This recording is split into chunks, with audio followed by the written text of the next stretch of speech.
अपने जीवन में आप कितने मित्रों से मिलते होंगे, कितनों को आप स्वयं जानते होंगे, कितनों का आप शुभ चाहते होंगे और कितने आपका शुभ चाहते होंगे, और कितने ऐसे भी होते हैं कि आपके समक्ष आते ही, आपसे मिलते ही वो अपने जीवन का दुखड़ा गाने लगते हैं कि उनका कोई कार्य ही नहीं बनता। वो क्या करे? कार्य प्रारंभ होने से पूर्व ही कठिनाइयां आ जाती हैं। कठिनाइयों के कारण वो आगे नहीं बढ़ पाते। क्या आपको पता है ऐसे लोगों की वास्तविक समस्या क्या होती है? क्या उनकी समस्या मार्ग में खड़ी बाधाएं हैं, या वो कठिनाइयां जो उनके कार्य को कभी संपन्न ही नहीं होने देती? सत्य तो यह है कि वास्तव में ऐसे लोग अपना कार्य कभी प्रारंभ ही नहीं करते। आधे मार्ग से उल्टा लौट जाने से अधिक बुरा यह है कि अपना कार्य कभी प्रारंभ ही ना कर। तनिक कार्य तो प्रारंभ करके देखिए, विश्वास कीजिए आप कभी खाली हाथ नहीं होंगे। आपको गर्वित करने के लिए सफलता भले ही आपके हाथों में ना हो, परंतु सफलता पाने का ज्ञान आपके हाथों में अवश्य होगा। बालक, मेरी शत्रुता तुमसे नहीं है, मेरे मार्ग से हट जाओ, अन्यथा अपने प्राणों से हाथ धो बैठोगे। तो आज मैं उस कलंक को दूंगा जो मेरे परिवार के माथे पर है, कि अपने कुलवधू के अपमान का प्रतिकार नहीं कर पाए।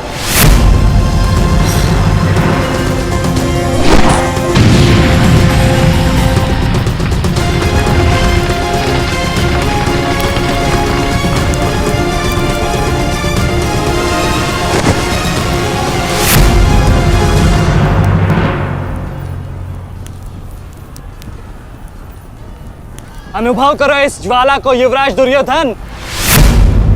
ये वही ज्वाला है जो इतनी वर्षों से मेरी माता के हृदय में धधक रही है।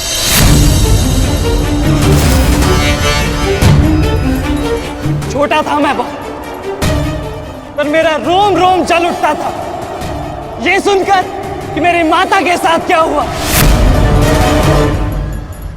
सोचो, मेरे माता पिता और मेरे काकाओं पर क्या बीती होगी जब उन्होंने वह दृश्य देखा। मेरे माता पर क्या बीती होगी जब सहस्त्रों आंखें उनके वस्त्रहीन होते शरीर पर पड़ रही थी। आज मैं आपको उस अपमान का अनुभव कराऊंगा। आपकी पूरी सेना और महारथियों के समक्ष आपका वस्त्रहरण करूंगा और कोई कुछ नहीं कर पाएगा।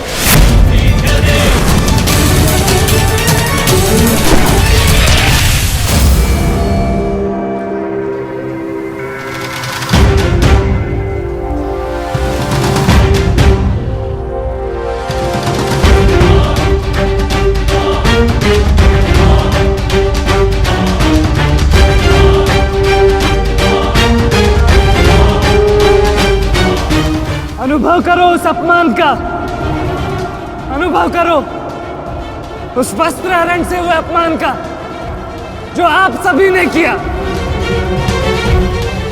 नदी जब सीमा तोड़ती है तो बाढ़ आती है। आज आपकी पाप की धारा की बाढ़ में आप स्वयं बह जाएंगे काकाश्री।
आप अपनी शक्ति व्यर्थ कर रहे हैं आचार्य।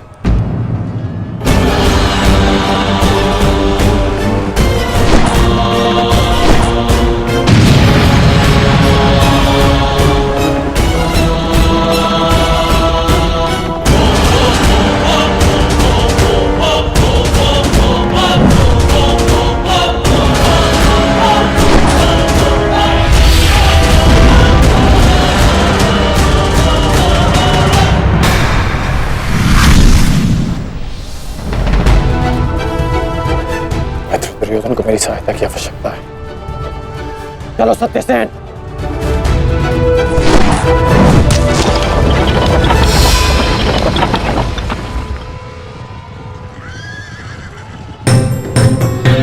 कहां चले अंगराज?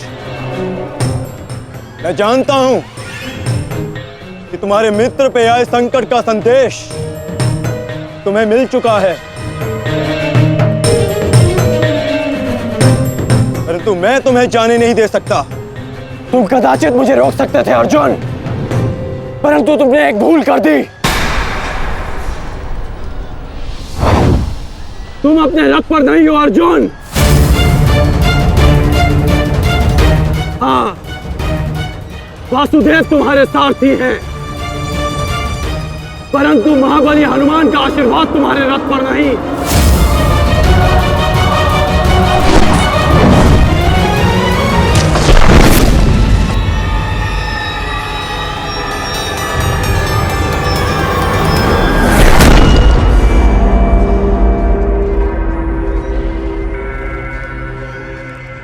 चलो, मैं अभी भी पराजित नहीं हुआ हूं कर्ण।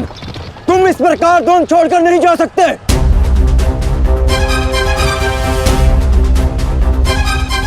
तुम युद्ध के नियम भूल रहे हो अर्जुन। युद्ध का नियम है कि महारथी ही महारथी के साथ द्वंद्व कर सकता है, और तुम रथ विहीन हो, इसलिए मैं तुम्हारे साथ द्वंद्व नहीं कर सकता। पहले अपने रथ का पहिया सुधारो, फिर आकर मुझे युद्ध का आह्वान देना, क्योंकि परशुराम शिष्य कर्ण नियम तोड़कर युद्ध नहीं करेगा।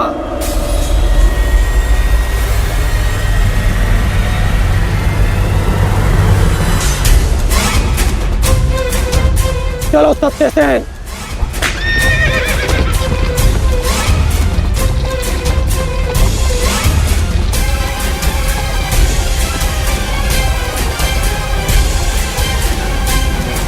अब समझे पार्थ कि मैं कर्ण की प्रशंसा क्यों करता हूं।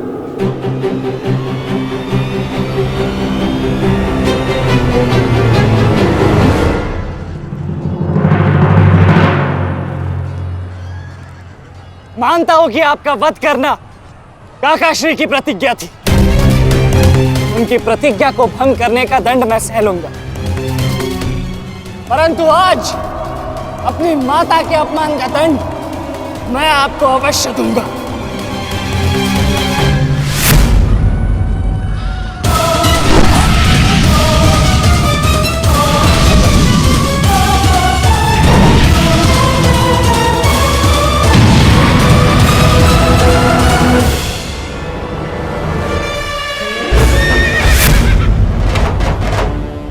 किसी की प्रतिज्ञा टूटे, पर मेरी प्रतिज्ञा नहीं टूटेगी अभिमन्यु।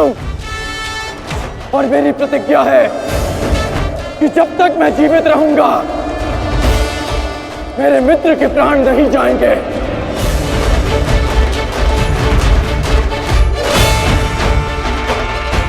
यदि जीवित रहना चाहते हो तो पीछे हट जाओ अभिमन्यु। आप भूल रहे हैं अंगराज कि मैं किसका पुत्र हूं। पीछे हटने के बारे में सोच भी नहीं सकता। तो प्रहार सहने के लिए तत्पर रहो।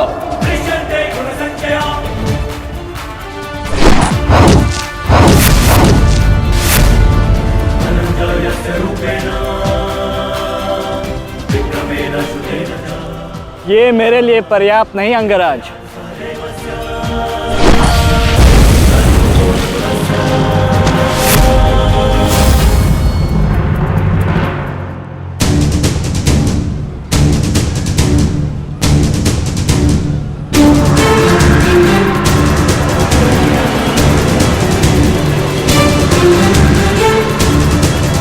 ना मेरे पास बाणों की कमी है और ना प्रहारों की। ये अंतिम अवसर है अभिमन्यु, लौट जाओ।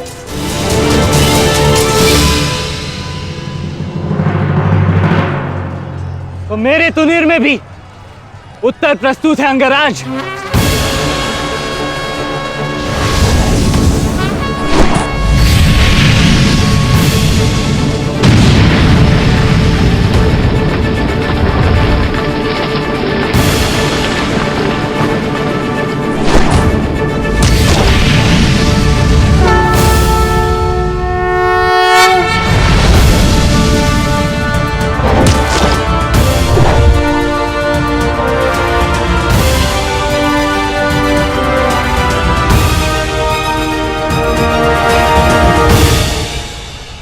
मैं तुम्हारा सामर्थ्य स्वीकारता हूं।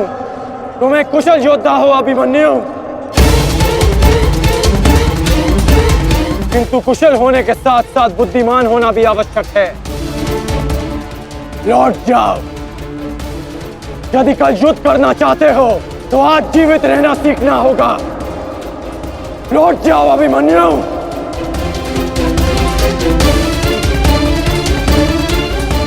एक योद्धा के लिए आज या कल नहीं होता अंगराज, उसके लिए केवल वो ही पल होता है जिसमें वो मृत्यु के सामने खड़ा होता है।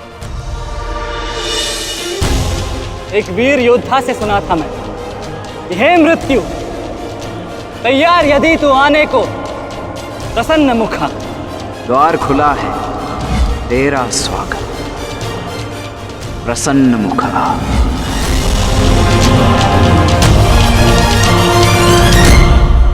मुझे रोकने का अब केवल एक ही अस्त्र है आपके पास। यह आपको मेरा वध करना होगा। तो लीजिए अंगराज, अपने पुत्र के मृत्यु का प्रतिशोध लीजिए। आपके समक्ष आज वो योद्धा खड़ा है जिसके पिता ने आपके पुत्र का वध किया था। प्रतिकार कीजिए अंगराज, रुके क्यों है? क्योंकि जो पीड़ा मैंने सही, मैं नहीं चाहता कि वो पीड़ा मेरा शत्रु भी सहे। कृष्ण ने अपना विकल्प स्वयं चुना था। वो रणभूमि छोड़कर जा सकता था, परंतु उसने मृत्यु चुनी। गर्व है मुझे तुम जैसे युवा योद्धाओं पर, जो अपना कर्तव्य पूर्ण करने के लिए सदैव तत्पर रहते हैं। मैं जानता हूं कि तुम पीछे नहीं हटने वाले अभिमन्यु, परंतु मुझे भी अपना कर्तव्य पूर्ण करना है।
तुम्हें देखकर मुझे अपना बचपन स्मरण हो रहा है। अभी तुम्हारा जीवन आरंभ हुआ है। इसे इस प्रकार व्यर्थ मत करो। मैं आशा करता हूं कि अगली बार जब हम दोनों मिले तो दो शत्रुओं के भांति नहीं, दो वीरों के भांति एक दूसरे के गले में। अभी तुम्हारा जीवन शेष है। जाओ बस।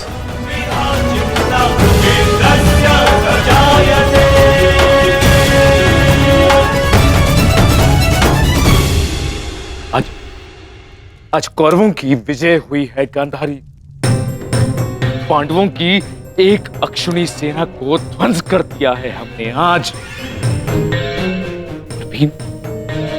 भीम हमारे एक भी पुत्र को क्षति नहीं पहुंचा पाया, एक भी।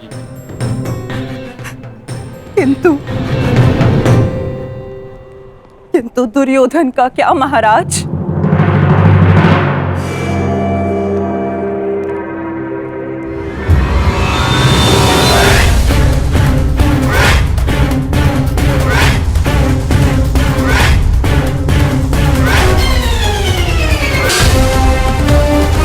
मित्र,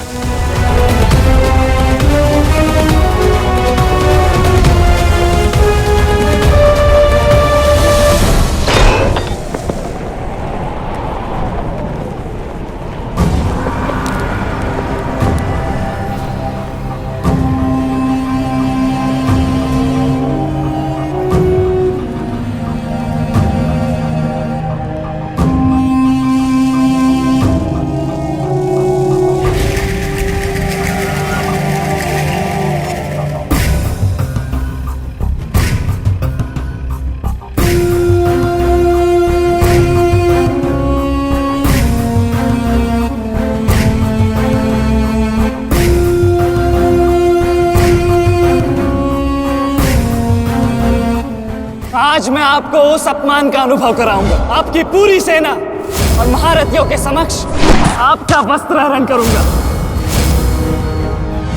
परंतु आज अपनी माता के अपमान का दंड मैं आपको अवश्य दूंगा।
दुर्योधन, रुकिए ज्येष्ठ, ऐसा मत कीजिए। ये क्या कर रहे हैं आप? दुर्योधन, दुर्योधन, ये सब कुछ क्या है?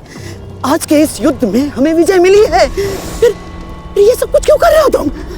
ऐसी विजय जो अपमान की थाली में सजा कर मिले, ऐसी ही विजय से श्रेयस्कर है कि मृत्यु को पालूं। नहीं। मेरे जीवन में कभी मेरा इतना अपमान नहीं हुआ है। अब इस जीवन का और कोई मूल्य नहीं। मैंने ये युद्ध संपत्ति के लिए नहीं, अपने हट, अपने सम्मान के लिए बुलाई थी। अब जब सम्मान ही नहीं रहा तो इस विजय का मैं क्या करूंगा? मेरी सेना के सामने विश्व के महानतम योद्धाओं के रहते वो 16 वर्ष का बालक मेरे वस्त्र हरण कर गया और चेतावनी देकर गया है कि युद्ध में जब भी मिलेगा पुनः यही दोहराएगा। अब ये वस्त्र हरित दुर्योधन सम्राट बन भी गया, कैसे अपनी सेना से, अपनी प्रजा से आंख मिला पाऊंगा मैं? इस लज्जा के साथ मैं अब जीवित नहीं रह सकता। नहीं दुर्योधन, देखो अपने क्रोध पर काबू पाओ। देखो विजय हमारे निकट है दुर्योधन, मानो मेरी बात। छोड़िए मुझे मामाश्री, छोड़िए मुझे, अन्यथा इस अग्नि में मैं अपने आप से पहले आपकी आहुति दे दूंगा। छोड़िए मुझे। नहीं, छोड़िए, छोड़िए मुझे।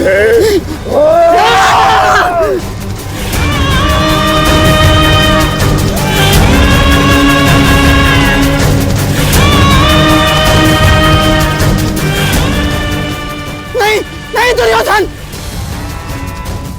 देख क्या रहे हो मूर्खों? कोई रोको इस अनर्थ को।